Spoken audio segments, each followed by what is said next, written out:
C'est parti. En balimaw an ka foli bɛ ka ɲɛsin maliyɛnden bɛɛ lajɛlen ma. Nin ye Kalilu Darame Paris. Donc an bɛna an da don Ben Jakite ani Seder ani Baba Kamara ni Kati 24. Ala ye min don an ka dɔnniya la. Donc an bɛna kuma ni o de ye sisan. An ka foli bɛ ka ɲɛsin bɛɛ lajɛlen ma. Komi sɔgɔmada in na an bɔra ka Sidibe ka video dɔ ye. A ye video in kɛ k'a fɔ ko Ben Jakite ko a kɛra Sederi ka poubelle de. Bon, Ben Jakite ka affaire ne bɛ min don a la n bɛna o de fɔ parce que ne ye Ben Jakite wele. Yani n ka wele fɔlɔ n ma wele ne message de caman ko ale de ye n wele. An ye min kɛ conversation téléphonique la a bɛ 51 minutes et quelques secondes an y'o de kɛ kuma la quoi. A yɛrɛ bɛ New York a tilo bɛ na. I y'a ye wa? Bon, yani n ka wele n y'a kɔlɔsi a bɛ kalo 5 ou bien kalo 6 bɔ. N bɛ ka kɔlɔsi parce que an tɛ Facebook ka gansan ten an b'a lajɛ n'i ye video kɛ jɔn y'a aimé jɔn y'a commenté jɔn y'a partagé donc an bɛ nin bɛɛ jateminɛ. Ben Jakite taalen Mali la a ka siɲɛ fɔlɔ Arasta y'a bisimila ko ɲuman u ye meeting kɛ ɲɔgɔn fɛ. Ben Jakite kumana fo a ka kuma dan sera fo miniti 11 fo miniti 10 ko ɲɔgɔn. A y'a fɔ a ka kumaw kɔnɔna la ko Arasta bɛ baara min na ko n'i y'a ye diɲɛ jamana développé développera i n'a fɔ États-Unis, la première pays démocratique du monde et première puissance économique du monde et comme la France. A ko n'i y'a ye ko o jamana ninnu développera ko Arasta n'a ɲɔgɔnna caman de bɛ yen a suguya bɛɛ kumakɛla ani sɛbɛnnikɛla ani kɛlɛ kɛ cogoya wɛrɛ la quoi. Ben Jakite y'o bɛɛ fɔ Mali la ani Arasta ka meeting. Donc Ben Jakite seginna ka taa New York. A seginnen ka taa New York waati dɔ nana ni Arasta kumana a tɛ Arasta ka kuma a t'a aimé sinon a taalen a ye video entretien dɔ kɛ. O video entretien ye bɛɛ ɲɛji bɔ. Bon, Ben Jakite ko o video entretien a kumana Arasta ka kosɛbɛ mais kabini o video in tɛmɛna donc ne y'a kɔlɔsi n b'a kɔlɔsi a tɛ Arasta ka video aimé a t'a partagé a t'a commenté quoi. Bon a taalen fo a ka taa Mali la ni siɲɛ laban in na. Bon a taara Mali la ne hakili la n'a taara ani Arasta bɛ photow ta ɲɔgɔn fɛ u bɛ kuma ɲɔgɔn fɛ u bɛ kuma yɛrɛ d'a ma plateforme tɛ a banna kɔrɔ pour que a ka se k'a hakilinata fɔ parce que mɔgɔ dɔ intelligence b'a la a kalalen don a bɛ se kuma la a bɛ se ka Arasta dɛmɛ a ka baara la. Ne b'a dɔn ni o ye quoi a yɛrɛ bɛ a tilo bɛ na. Bon a bɔlen Mali la ka na n y'a ye ani Arasta ma photo si ta donc n sikara kosɛbɛ. O kɔfɛ ne ye message caman ko monsieur Jakite ko parce que an tun bɛ message ci ɲɔgɔn ma tuma bɛɛ. Ne ye message caman n y'a fɔ o kɔfɛ n y'a ɲininka message in kɔnɔna la n ko est ce que problème dɔ de bɛ ani Arasta cɛ wa? A ko non mais o kɔfɛ a ye n wele a ko a tun t'a fɛ ka kuma n fɛ sɛbɛnni de la quoi a ye n ta n ka ligne la direct. An ye min kɛ kuma la 51 minutes an y'o de kɛ kuma la. A ko ma a ye kuma fɔ ne ye cogo min na a ko ale taalen Mali la a ko a selen Mali la a ko a ye Arasta ci a y'a wele a ye Arasta ci wele a ka numéro la ko Arasta b'a ka numéro dɔn. A ko a ye Arasta wele a ko a ka ca ni siɲɛ 4 ye a ko Arasta ma sɔn k'a ka téléphone ta a ko a ma ta. A ko a dɛsɛlen ko Arasta sɔrɔ k'a y'a kɛrɛfɛmɔgɔ ninnu don Simaga ou bien Sidibe ou bien a Kɛbɛ a ko a y'olu ɲɔgɔnna don kɛlɛ wɛrɛ.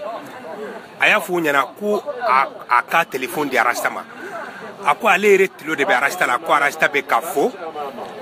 ko a k'a fɔ a ye ko a bɛ tila ka wele ko ale yɛrɛ tilo bɛ o la a bɛ ka fɔ téléphone. A ko o journée banna Arasta ma wele ko a su fɛ u tun invitera Suala Bayaya fɛ Suala Bayaya Hayidara ko u tun invitera ale fɛ yen. A ko u ye ɲɔgɔn sɔrɔ yen k'u ye ɲɔgɔn sɔrɔ yen ko ale ye Arasta minɛ ko a ye Arasta fɔ quoi. A ko grand frère ko kabini nana n'i wele téléphone na ma se k'i sɔrɔ ko bon i tun ko i bɛ wele i ma wele ko Arasta ko i ma ne yɔrɔ ɲini Sidibe y'a fɔ ten de bi bɛɛ nin fana y'a fɔ ne ye nin cogoya de la. A ko Arasta ko i ma ne yɔrɔ ɲini parce que n'i ye ne yɔrɔ ɲini ne bɛ sɔrɔ yɔrɔ kelen min na mɔgɔ si t'a yira a fɔ e ye Bamakɔ i b'a dɔn ne bɛ sɔrɔ yɔrɔ min na. A ko Arasta ko kuma in de ale tɔɔrɔ ko kuma in digira ale la kosɛbɛ. Donc ko ale dun ye fula de ye ko ni fɛn digira la ko a tɛ se ka fɛnkɛ quoi ko a tɛ se ka dogo quoi. I y'a ye wa? Bon ko ale y'a ye c'est pas la peine quoi parce que ale de tugulen bɛ Arasta ko Arasta tugulen tɛ ale ko. N ko Ben n ko ni ne tun ye e ne Kalilu Darame ni ne tun ye e Arasta y'o f'i ɲɛna k'i b'a dɔn a bɛ sɔrɔ yɔrɔ min na n ko o dugusɛjɛ bɛɛ e tun kan ka taa Arasta sɔrɔ Carrefour la parce que ina fo iye kuma min fo arasta ma folo harma de be miri o de la quoi ngo iye kuma min fo iya korota sanfe iye parce que ya rasta korota ire ya ira mo la parce que etamana tagama ye dunia dore ebe vi de pays de la pays mini démocratie min be ate diye jamana sira donc ni e ko malla ko arasta be bara min ko jamana munu développer ko nyona chaman de be ulula ngo o ye sankorota de kadi arasta ma wallahi bilan kuma na téléphone attendre téléphone conversation téléphonique do ngo ne bolo itu mankanka ita itu souffre ngo parce que ni côté ngo ni enana bomoko arasta kanka wuli kata ifo ikaso ne o fo benya ngo ni arasta kanka wuli kata ifo ikaso ngo me kodo de be me ben mason ko fone ay mi fone na do tarab mala min temena ani arasta ni ngonje ayo de fone nyana boni afanya ngo ni netunye ale ngo ne beta arasta e min fo ne beta soro Carrefour de jeunes la ambe photo ta ngon fo ko fe mbesiki kalaje min bena ke o ko fe ngo mka imo ke ngo obemanya ngo me ne be min fe parce que e mo min bise kumala ni kumana ika kuma kambe fama plisi ikalalendo nge e bise karasta deme akapara la ngo kato ka kele ka fo nyogon ko ngo bise ka ke kola ngo ni nyere te ko gelenyere parce que ya fo tuko mina ni te ko gelenyere wala ngo ibi jija e ka segi ko kwa itumbe tuko mina itumbe rasta ka video partager tuko mina ikumba ka video eme tuko mina ngi be segi ka ke ten quoi comme be sira dala quoi ba wa hakto na to kuma me ko parce que mobile be ka tebe mbanga bara yoro dade la quoi intila bara la system bo ka be ka video inga donc na te me ko be aba wa hakto quoi ya wa ne ko ne fo ben nyana ngo aka ke ala kama ngo akana arasta mineni oye akoko ale fulade ko ko parce que na ya ko fenge mo la ko saba bonko o mani ngo ne be minyina fe ngo atumbe choga mina kakoro ngo akato tengwa o de kan parce que nafa be ale la sinon taman be ulu be arasta critique ne ka sirate ne anka c'est pas la peine parce que ulu ta minye bebo donc quoi mais ben de kite kayro parce que joro de ba ale la arasta de melila aka kelela quoi arasta de ma arasta de melila aka kelela ngo joro be ben la nere yo fay yaiwa ngo joro de bila to i place na ini arasta ka kele inke nyogon fe billahi conversation téléphonique anya ke tande quoi anyo kuma min fois kata 51 minutes anyo de ke kumala neni pen kuma cité ni ne ma min fois ya bolé mala ni siena akwa arasta yo kuma min fois ale su ala fe donc ko kuma ici be fana borani wode ko arasta ko ibe ne soro ibado be soro yoro mina ko arasta yo kuma min fale ko hal no yo fiena o te kuma juguye na digiri la yere ni ne de tunye benie adugu se jebe ne be tarasta soro Carrefour la ambe photo ta nyogon fe ambe kuma nyogon fe donc amba anka ko ke ka kuma akera tuko mina kako men ko were de be mo o koyi o ma fo nyana ala ko ni bodo me fe min temena ne na che o yode me kamo beni kan ni ko ina soro nindero ni femrete bo ambe islami ude donc ambe ba fi temana kataganye beni minke bebado arasta be minke bebado donc ankara to kam mo bla nyogona anganda do kuma la pour que beni kase gana arasta ka kele ke nyogon fe to munun be buni bela ay wulu toye yaiwa peut-être mo jugu be do beni la ka kuma do fanyana pour que ka kosi arasta ma quoi mais no asa ka o be fanyana ko kana ta o fe o mani voilà conversation min intervene nena te ne o refo ngoni ko werete ni femrete parce que hali cederi sigira Amerique domina basi komani sekusako uyuka cederi sigi domina benitara benu komanu fe ako aya janto yer la parce que ni dona ni ko sugu ina dro donc i bi janto yer la de ibe dumuni ni ke yoro mina ibe tagama yoro mina ibe ta yoro mina ibi janto o bela ayo be funyana ko conseil donc ka conseil ni manduma pour que u ka baran ya bi se katanyo u bolo to mina ale tumbi se ku deme ko sobe ale bi ko bolo rasta fitini de nier ku yen beni yo beke quoi wala mi obete menen ko fe ati arasta ka video yeme ko sayna akumbe madu ka video partager madu ka journal boni ale arasta tara madu ka plateau la domina beni mo partager madu tara arasta fe Carrefour de jeunes parce que ambe kolosili de ko ante Facebook ka te ni mo munun bi ka video yeme mo munun ba a commenter mo munun ba partager donc an ban sigi ka o be de jatemine Facebook inka anye chamando be kanga ta yoro mina anye beta yoro do cederi fleni France neta bureau sila bureau cité ni ne be mina mais cederi cotisation cité ke ya jene sogo go ba kalama ne be ntadi quoi parce que ambe cederi la ngani ya de quoi tinye ngani ya de parce que rasta be ka minke abe ka bara minke donc ne ma fate ererike mais kabini ne ya rasta civili damine ne ma ye ka ererike ina fo ngo basi de la rasta critiquer cederi fla créer la Francia abe choko mina a désorganiser lembe choko mina Francia est-ce que to lembe tona cederi kera fla e ka ke sabay c'est français cederi be choko mina to golente mo sila a désorganiser lendo a be désorganiser lendo ama organiser donc basi arasta soke parce que arasta kuma kan ka so cédéri flanan créer ma parce que ambe dugu kele inde ko nala anga to cédéri kelen ko anya ka vidéo ki o de ka le premier mai nya fo nye vidéo inke baba min kera président ne ma baba to fo parce que ne kunte baba do mais babi e camara ale ni jeli fili fatun kara ne kumbe wulu don ne yo wulu wele nu to ye ngo wulu dona wulu yera cédéri flanan créer la ngo balane la quoi ngo minya to udo yera la ngo ka bo ka nye foli ke mo nya parce que ne dalen be babi la ko se ba be vidéo munun ke ne dalen ba ka vidéo la ne so ne mbaye parce que abe litira quoi abe maliko kelela ani jeli fili fatun kara ale fara be vidéo ke comme jeli abe vidéo ke donc abe mali nyata kara ye quoi yaiwa ne wulu de wele ni to ye mais ne kunte baba camara do mais baba camara cédéri in créer la dominer ale de kra président donc ngu ya rasta soko la est ce que jongora capable critiquer quoi ya rasta soko bon ni be mo choqué akasoro tinye bi bolo quoi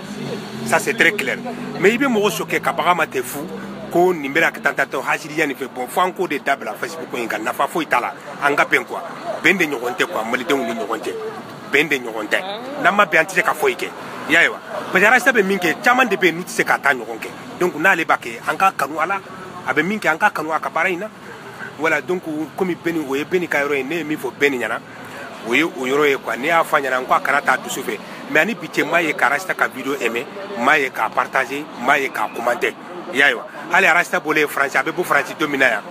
ne beni ne message ngo ya condamné ko manda madakara ay message tinema ko no ko il sera pas maro commentaire do be message do ba ndaro anyo kuma ke mina ko no il sera pas arrêté ay ndabi wala ko rasta ko ate arrêté quoi yaiwa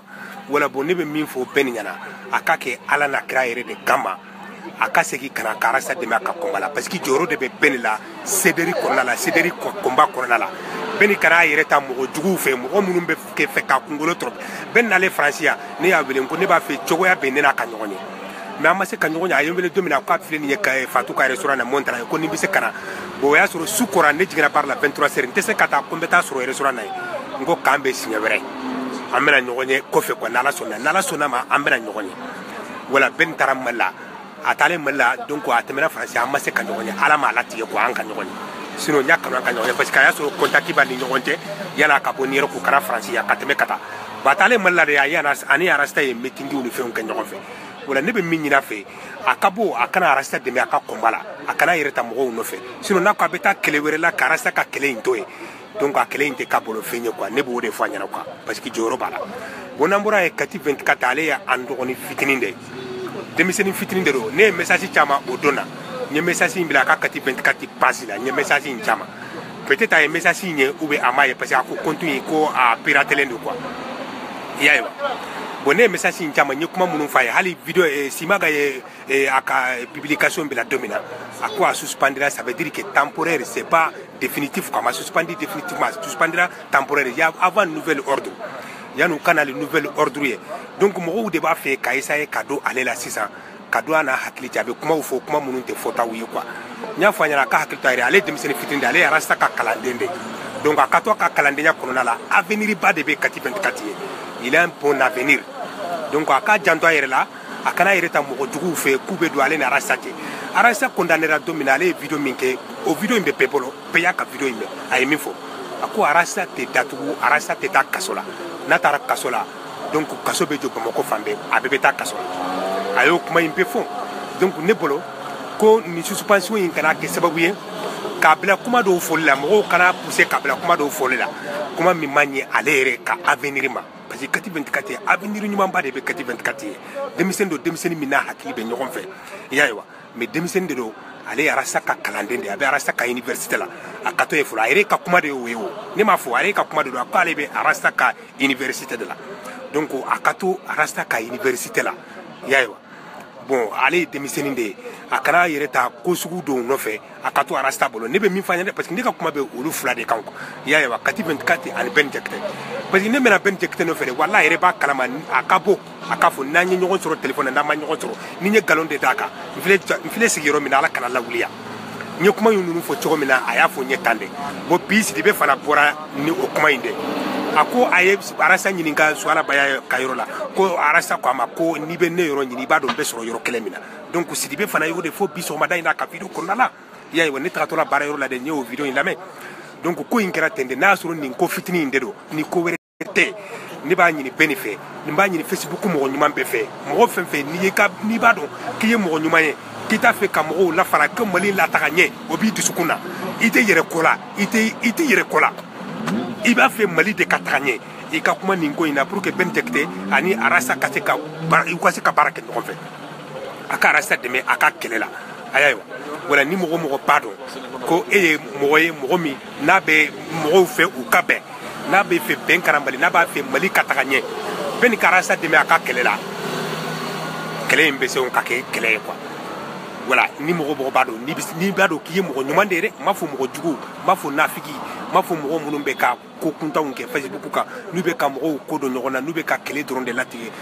Facebook in kan ne kan tɛ olu ma dɛ n kan bɛ mɔgɔ ɲumanw de ma quoi voilà u ka kuma bɛɛ nin fɛ parce que bɛɛ y'a fɔ cogo min na bi Sidibe fana bɔra ni o kuma kelen in de donc tiɲɛ de don quoi parce que kuma k'a mɛn côté kelen na k'a juger i bɛ don fili la quoi i b'a lajɛ de ni kuma bɔra ni côté fila ye n'a bɛɛ kɛra kelen ye donc i bɛ bɔ k'a juger ne ta ye o de ye quoi parce que bɛɛ y'a fɔ cogo min na Sidibe fana y'a fɔ ten mais peut-être ko dɔ bɛ yen kɔfɛ bɛɛ ma sɔn ko fɔ ne ɲɛna a m'o fɔ ne ɲɛna bon m'o yɛrɛ mɛn Sidibe yɛrɛ fana la mais bɛɛ kɔni ye min fɔ a ko nin de digira ale la bon nin tɛ fɔ n ye min bɛ se ka mɔgɔw bila ɲɔgɔn na k'u bɛ tigɛ ɲɔgɔn na an ka wuli an ka jɔ voilà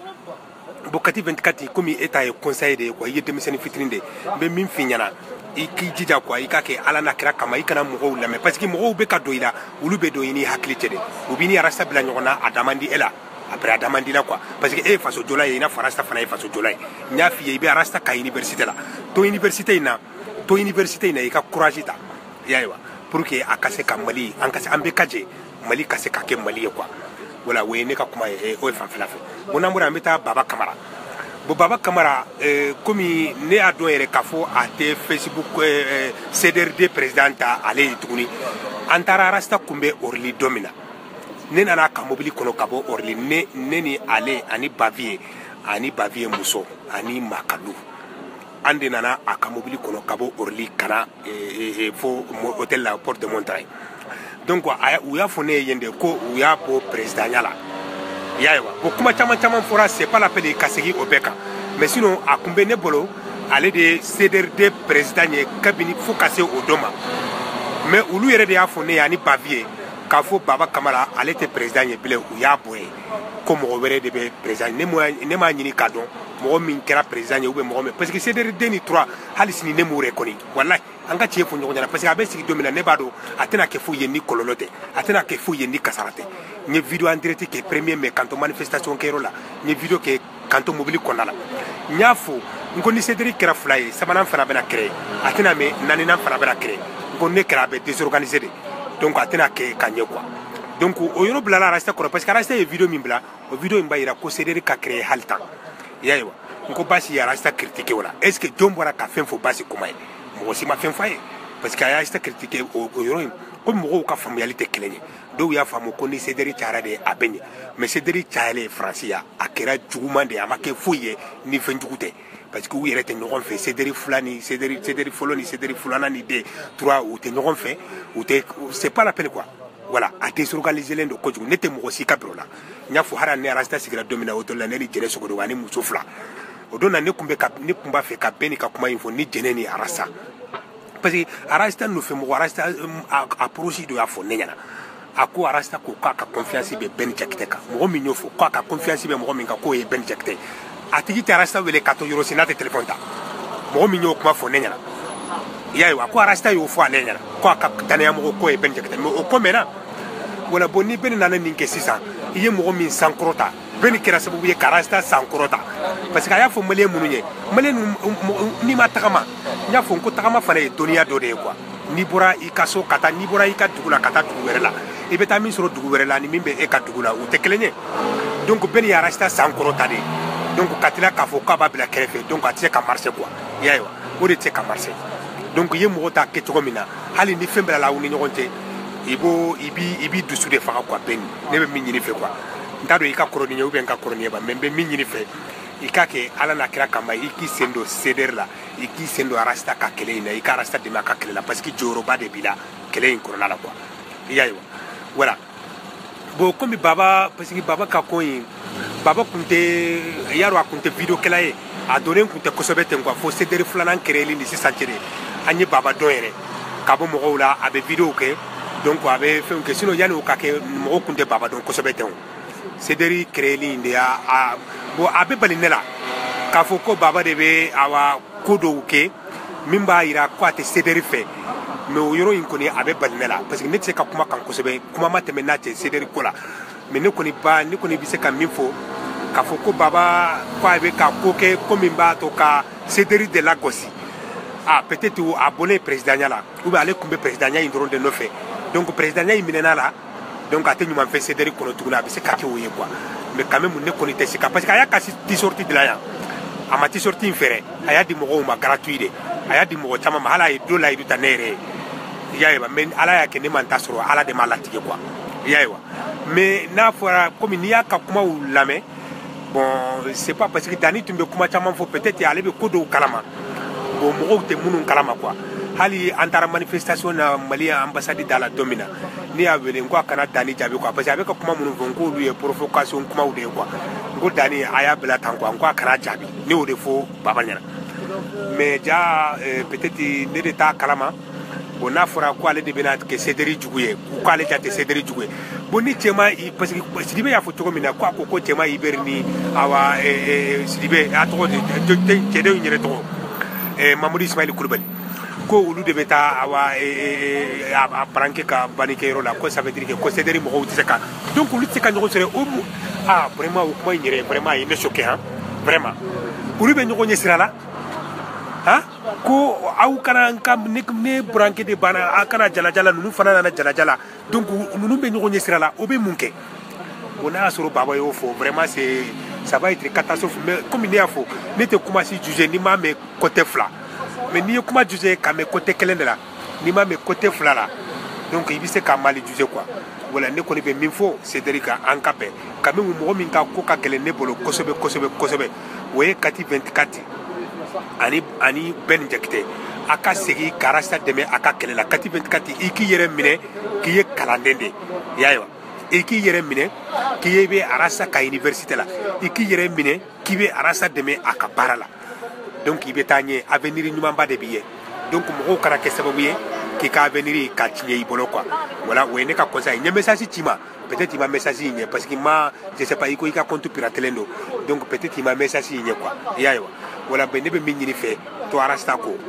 bɛɛ b'a dɔn Arasta kɔni ne m'a fɔ a tɛ erreur kɛ parce que hadamaden erreur tan tɛ quoi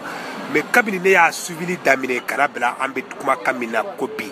walayi ne ma Arasta ka erreur ne ma erreur siya la quoi tiɲɛ yɛrɛ la an ka tiɲɛ fɔ ɲɔgɔn ɲɛna ne ma erreur siya la i y'a ye wa ne t'a ka erreur dɔn dɛ peut-être mɔgɔw bɛ se ka parce que hadamadenw ka erreur tɛ kelen ye i bɛ se ka fɛn dɔ minɛ erreur ye ne t'a minɛ erreur ye i y'a ye wa a bɛ ne bolo o ye fɛn ɲuman de ye quoi voilà donc nin de tun ye bi kuma ye awa an ka foli bɛ Sederi mɔgɔ bɛɛ lajɛlen ye an bɛ Amérique Sederi an b'aw fo Sikusa ko basi ko ma donc ani Sederi bɛ diɲɛ yɔrɔ yɔrɔ ka taa Hong Kong ko ka taa Espagne ka taa bila Italie ani France yɛrɛ yan jɛnɛ sogodogo an bɛ fo kosɛbɛ donc an bɛ bɛɛ lajɛlen fo voilà nin de tun ye kuma ye wassalam.